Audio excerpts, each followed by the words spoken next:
বুঝলে বন্ধু, এখনও অবধি বুঝতে পারলাম না সারা পৃথিবীতে মাছ মাংস খাওয়া পাপ, আর চুরি করা, রেপ করা এগুলো পুণ্যের কাজ আমাদের দেশে।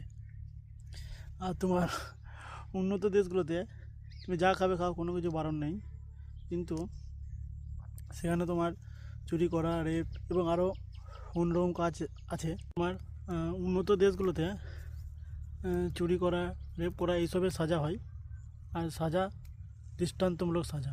আর আমাদের দেশে চুরি করলে তাকে রক্ষা করতে কোনো রাজনৈতিক নেতা চলে আসবে, রেপ করলে তাকে বাঁচাবার জন্য কোনো নেতা চলে আসবে, আর যে নারীটা ওপর রেপ করা হবে তাকেই বলা হবে সে খারাপ মেয়ে, আর যে রেপ করবে সে টাকা দিয়ে ছাড় পেয়ে যাবে।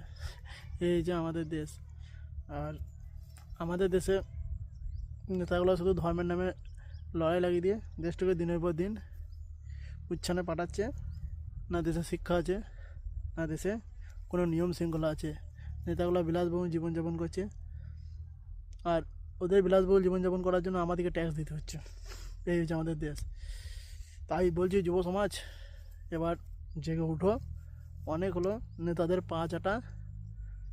এবার তাদেরকে আমাদের পা চাটা করাবার ব্যবস্থা করতে হবে, আমাদের এই যুব সমাজকেই।